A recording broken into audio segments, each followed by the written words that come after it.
Yo minasan, seperti biasa kembali lagi bersama channel Sayonara Jiraiya. Di kesempatan kali ini, admin akan membahas tentang cerita full manga Boruto to Blue Vortex, kepada kalian semua selengkap-lengkapnya. Karena pada video yang semalam, itu masih sebagian halaman saja dan halaman percakapan Himawari dengan tim Shikadai, masih kurang admin tambahkan. Tapi di video baru ini, semua telah admin lengkapi dan kalian akan puas untuk menyimak chapter terbaru ini. Tapi sebelum itu, seperti biasa gunakan headset untuk menonton video ini agar suaranya terdengar lebih jernih dan jelas. Dan sediakan secangkir kopi atau cemilan untuk menemani kalian dalam menyimak pembahasan di video ini. Jadi gak usah banyak basa-basi lagi dan mari langsung saja kita bahas bersama-sama tema hari ini.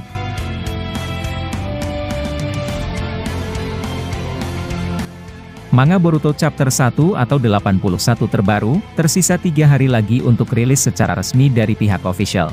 Pada tanggal 21 Agustus nanti, kita akan melihat kembalinya manga dari sang pemburu dewa setelah hiatus. Tapi walaupun rilis resminya 3 hari lagi, mulai dari kemarin hingga hari ini sebuah spoiler atau bocoran manganya, telah banyak dikeluarkan oleh leakers Boruto. Bahkan cerita pada perbabnya, telah disusun dengan rapi oleh beberapa leakers tersebut. Jadi, untuk itulah admin telah menambahkan beberapa chapter baru lagi secara lengkap, yang akan admin bahas tuntas dalam video hari ini. Nah sekarang, mari kita mulai ke pembahasan chapternya secara lengkap. Mari mulai pada gambar sampulnya, yang memperlihatkan Boruto tanpa ikat kepala dan judul chapter 1 ini adalah, bertuliskan nama Boruto. Kemudian halaman pertama memperlihatkan seorang Sarada, memasang wajah tak puas di depan ruang Hokage dan merasa, bahwa desa telah mengalami perubahan besar akibat kejadian di masa lalu. Kemudian halaman kedua memperlihatkan seorang Sarada berbicara kepada Shikamaru dengan nada yang tinggi. Aku selalu memberitahumu tentang itu secara terus-menerus, tapi kenapa kau tidak mengerti perkataanku? Shikamaru terlihat menggunakan jubah Hokage kemudian menjawab, itu kata-kataku Sarada bahwa kami telah mencoba mendekatinya berkali-kali dan akhirnya mengambil kesimpulan jika mereka telah melewati batas yang ada. Lalu di belakang Shikamaru terlihat ada Konohamaru, yang mungkin telah menjadi asisten sementara bagi Shikamaru. Shikamaru kemudian melanjutkan perkataannya dengan berkata, mereka telah membunuh seorang Hokage dan juga menjadi pemberontak karena mencoba membunuh putra Hokage yakni Kawaki. Jadi, mereka tidak akan lepas dari sebuah hukuman dan ancaman pembunuhan. Kemudian Sarada berkata, tidak, biar ku perjelas bahwa anggapan itu sangat salah. Sulit dipercaya bahwa Boruto telah membunuh Hokage ke-7 dan aku tidak yakin dengan hal itu. Setidaknya kita harus memberinya sebuah kesempatan untuk dapat menjelaskan semuanya. Lalu Konohamaru yang ada di belakang Shikamaru berkata, mengapa mereka kabur jika tidak ada yang disembunyikan? Kami juga memiliki bukti kuat dari apa yang telah disampaikan oleh Eida. Sarada kemudian menjawab, seseorang akan kabur jika mereka mendengar perintah, bahwa mereka akan dieksekusi oleh semua orang. Aku ingin kalian membawanya kembali ke desa ini dan mendengarkan semua penjelasannya. Shikamaru lalu berkata untuk menenangkan Sarada. Dengarkan Sarada, hukuman akibat perlakuan Boruto itu, harus mengikuti prosedur dan aturan yang ada di desa ini. Publik juga mendukung langkah kami untuk menjadikan mereka target nomor 1. Banyak orang yang marah terhadap pengkhianatannya terlepas dari apa yang aku sampaikan. Bahkan aku sendiri dan warga lainnya, sama sekali tidak dapat memahami tentang apa yang telah terjadi. Jadi, percakapan cukup sampai di sini dan jika kau sudah selesai, silahkan kembali ke misimu. Kemudian Sarada marah sambil berkata, kamu sangat tidak mengerti tentang apa yang terjadi Paman Shikamaru. Konohamaru kemudian berkata, hei Sarada, itu bukan sikap yang seharusnya kau perlihatkan kepada Hokage ke-8. Shikamaru kemudian berkata, hentikan Konohamaru. Sarada, aku benar-benar mengkhawatirkanmu dan jika kau seperti itu, mimpimu untuk menjadi Hokage tidak akan kau dapatkan dan kau malah akan melihat dirimu menjadi genin selamanya. Kemudian Sarada bertanya, apakah itu karena ayahku juga merupakan seorang pengkhianat seperti Boruto? Shikamaru kemudian menjawab, aku tidak peduli tentang Sasuke. Aku berbicara mengenai bagaimana seharusnya dirimu menjadi shinobi dari desa ini. Sarada lalu berkata, dulu Tuan Hokage ke-7 juga pernah membawa kembali ayahku, yang telah meninggalkan desa dan melakukan kejahatan besar. Tapi, dia berhasil menjadi Hokage meskipun dia hanyalah seorang genin. Biar ku perjelas bahwa panutanku adalah sang Hokage ke-7 dan bukan dirimu. Kemudian adegan beralih ke Kawaki, yang sedang berada dalam dimensi Daikokuten miliknya. Dalam dimensi tersebut memperlihatkan Naruto dan Hinata, sama sekali tidak menua karena waktu di sana berhenti. Kawaki terlihat sedang menatap mereka, tanpa berkata apapun di tempat itu. Kemudian adegan berikutnya memperlihatkan bahwa Sarada sedang berjalan dengan Sumire. Sarada lalu berkata, aku barusan menyampaikan protes lagi kepada Paman Shikamaru. Meskipun aku bertindak kasar seperti biasanya, aku tetap tahu bila Shikamaru-san bukanlah orang jahat. Lalu Sumire berkata, sebagian besar orang telah terkena kemampuan Maha Kuasa dan karena itu, mereka bahkan tidak dapat mengenali bahwa ada sesuatu yang berubah. Dari sudut pandang semua orang terlihat jelas kalau kita adalah orang-orang yang telah diubah. Uzumaki Kawaki seorang anak dari Hokage ke-7, bagi semua orang itu adalah fakta yang sudah terjadi di masa lalu. Lalu Sarada menambahkan, sebaliknya bahwa Boruto dikenal sebagai orang asing serta pengkhianat yang sama sekali tidak tahu caranya berterima kasih. Pada awalnya orang-orang merasa adanya sebuah kontroversi karena jika dia lahir di sini, kenapa tubuhnya telah dimodifikasi oleh organisasi Kara. Paman Shikamaru juga sudah bertanya bahwa apa sebenarnya yang terjadi pada Momoshiki di tubuhnya. Namun keanehan yang mereka rasakan itu, perlahan menghilang akibat kekuatan omnipoten. Dan akibatnya, semua orang sudah tak peduli lagi mengenai tubuh maupun kekuatan Kawaki. Bagaimana kita harus melawan kemampuan konyol seperti ini? Lalu Sarada dan Sumire sampai ke tempat Daimon dan Eida berada. Daimon berkata, mereka ternyata masih tidak menyerah dan sepertinya itu sangat mustahil. Eida lalu berkata, seperti daya tarik yang kumiliki bahwa omnipoten, adalah kekuatan yang tidak bisa kukendalikan sebelumnya. Namun baru-baru ini, aku akhirnya memahami lebih dalam tentang kemampuan ini. Sarada kemudian berkata, tidak mungkin aku menyerah dan apakah kamu memiliki informasi terbaru? Eida menjawab, yang ku tahu sekarang adalah Maha Kuasa adalah Shinjutsu yang berasal dari Otsutsuki. Itu adalah kekuatan yang mewujudkan keinginan kalian, dan harapan Kawakilah yang membuat keadaan ini terjadi. Yang berubah adalah ingatan atau memori semua orang, ingatan tentang pengenalan semua orang terhadap Boruto dan Kawaki. Kehidupan mereka telah ditukar dan ingatan semua orang, telah berubah dan menganggap Kawaki sebagai Boruto begitupun sebaliknya. Sarada kemudian berkata, apakah tidak ada cara untuk mengembalikan atau ada petunjuk lain? Eida menjawab, aku masih tidak tahu tapi meskipun kita sekarang berbicara tentang kekuatan Maha Kuasa, orang-orang tetap tidak akan mengerti. Sarada kemudian berkata, mengapa demikian pada seharusnya, mereka bisa mengerti jika kita menjelaskan semuanya. Eida kemudian menjawab, pikirkan baik-baik bahwa jika kalian melakukan itu, maka ingatan kalianlah yang dianggap keliru oleh mereka. Tidak akan ada orang yang mau mendengarkan kalian untuk menyampaikan informasi yang mustahil mereka pahami. Terus terang, lebih baik kalian menyerah tentang mengubah hal-hal menjadi seperti dulu lagi. Ingatan yang sekarang lebih realistis tapi tentu saja, dengan menerima semua resiko yang ada. Sumire terlihat sempat ingin berkata namun Eida, langsung menyanggah dirinya sambil berkata, omnipoten tidak terpengaruh kepada Otsutsuki. Itu tidak terpengaruh kepada Daimon karena dia adalah adikku tapi kalian bukan.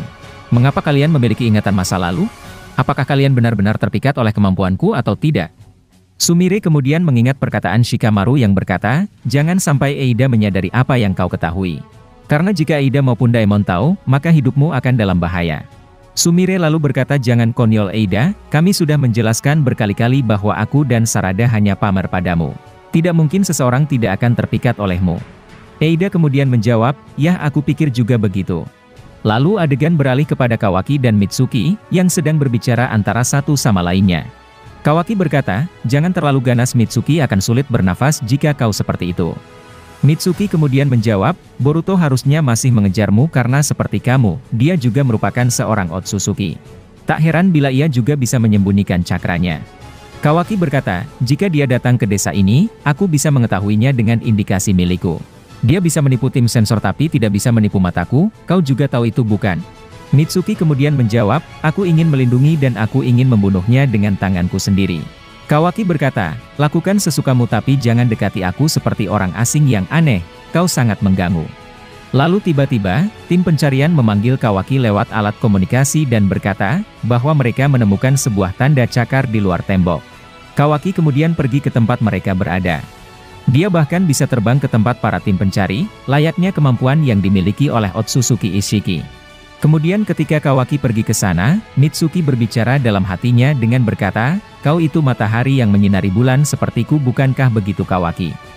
Kita bisa menilai bahwa Mitsuki, sepenuhnya telah terpengaruh kemampuan Zeno milik Eida juga.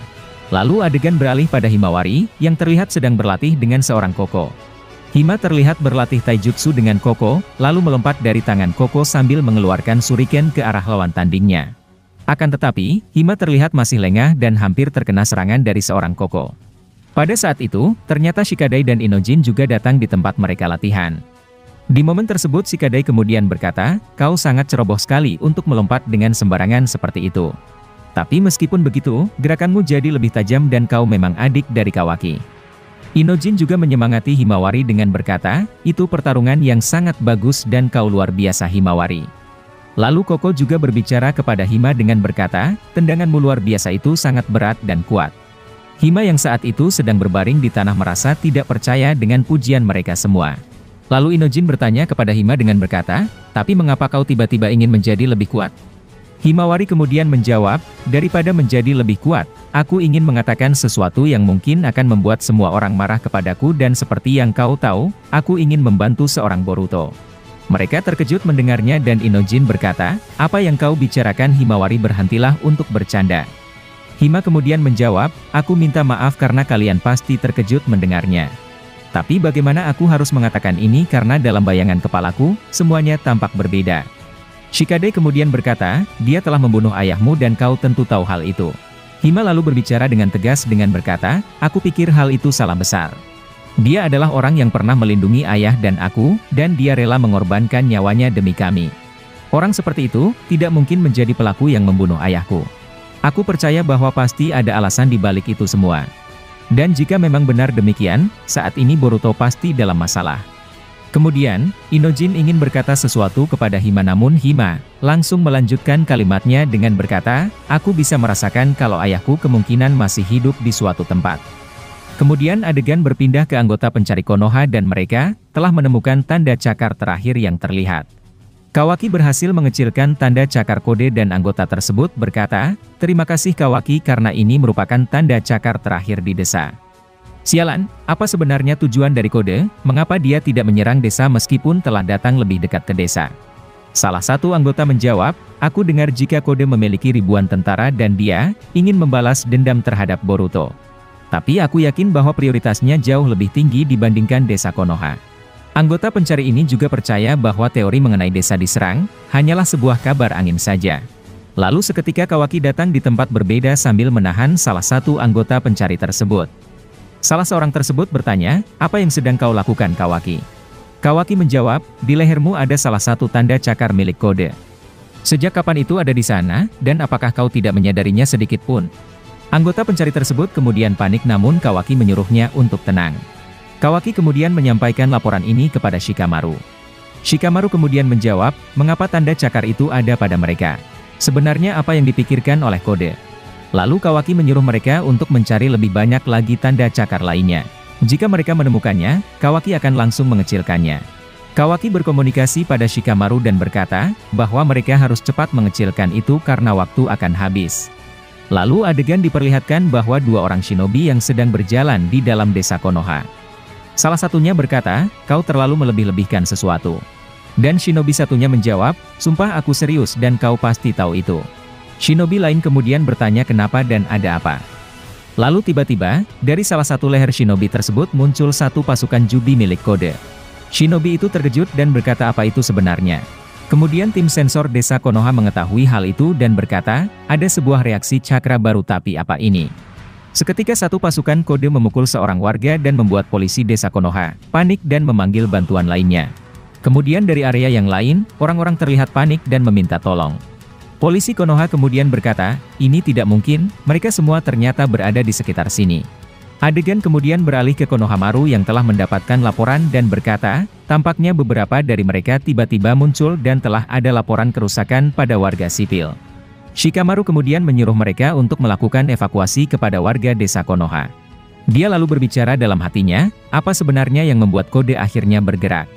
Lalu adegan diperlihatkan semua orang panik dan Kawaki menyuruh mereka semua untuk lari dan mengikuti instruksi dari shinobi. Tiba-tiba Sarada datang dan langsung menendang salah satu Sumeaka dengan begitu keras. Lalu dia berkata, ini tanda cakar milik kode, tapi dari mana sebenarnya mereka datang? Kemudian salah satu Sumeaka milik kode yang telah diserang Sarada, tiba-tiba memunculkan satu Sumeaka lagi. Kejadian ini terus terulang sampai totalnya ada 4 Sumeaka yang akhirnya mengepung Sarada. Sarada kemudian berkata, orang-orang ini bisa muncul dan berpindah ke salah satu bagian mereka sendiri. Ini terlihat seperti sebuah tanda cakar milik kode. Lalu tiba-tiba, kode muncul dari salah satu Sumeaka miliknya dan berkata halo kepada Sarada. Sarada terkejut dan berkata, ada urusan apa kau datang ke desa ini? Kode kemudian menjawab, aku sedang mencari Boruto. Sarada berkata lagi, dia tak ada di sini dan sudah 3 tahun setelah dia pergi. Kode kemudian berkata, aku tahu itu dan aku telah mengejarnya selama 2 tahun dan itu membuatku merasa bosan. Sarada kemudian berkata, maksudku dia tidak ada di Konoha dan pergilah menemukannya pada orang lain saja. Kode kemudian menjawab, sepertinya aku harus mengatakan lebih jelas. Kupikir kau bisa memanggilnya, karena kau adalah temannya. Jadi pertama, aku harus memulai pada dirimu dan menangislah dengan suara yang bagus sehingga itu dapat memancingnya untuk keluar. Dan pada akhirnya, Boruto muncul di hadapan Kode dengan begitu keren. Dia bahkan sampai menginjak wajah Kode sambil mengejeknya dengan gagah berani. Sarada terkejut melihat kedatangan Boruto tepat di hadapannya. Boruto kemudian berkata, karena ide-ide menjijikkanmu inilah mengapa gadis-gadis menjauhimu. Kode kemudian menyerang Boruto menggunakan lengannya yang telah berubah. Namun Boruto berhasil menghindarinya dengan cara melompat. Sementara di sisi yang berbeda, tim sensor menyesuaikan data cakra yang datang tersebut dan mereka menemukan bahwa data itu cocok dengan Boruto. Eida terlihat terdiam mendengar itu dan Sumire memanggil nama Boruto dengan sebutan Boruto-kun. Shikamaru kemudian berkata, dengarkan para shinobi, tugas kalian tetap memprioritaskan urusan pada Kode dan pasukan Jubinya. Namun, kalian harus mengawasi tindakan Boruto dan mencari tahu, apa tujuannya untuk datang ke desa Konoha. Lalu adegan diperlihatkan bahwa Boruto berdiri di depan Sarada. Kode juga melihat ke arah Boruto dan Kawaki, mengetahui kedatangan Boruto sambil berkata, akhirnya kau keluar juga Boruto. Dan kata-kata terakhir yang ada di panel akhirnya adalah, nasib akan bercampur sekali lagi. Jadi, itulah pembahasan lengkap dari manga Boruto to Blue Vortex, yang telah admin jabarkan secara lengkap dan jelas. Jika kalian suka dengan pembahasan di channel kami, maka jangan lupa untuk like, komen, dan subrek channel ini. Sampai jumpa di video selanjutnya dan salam shinobi.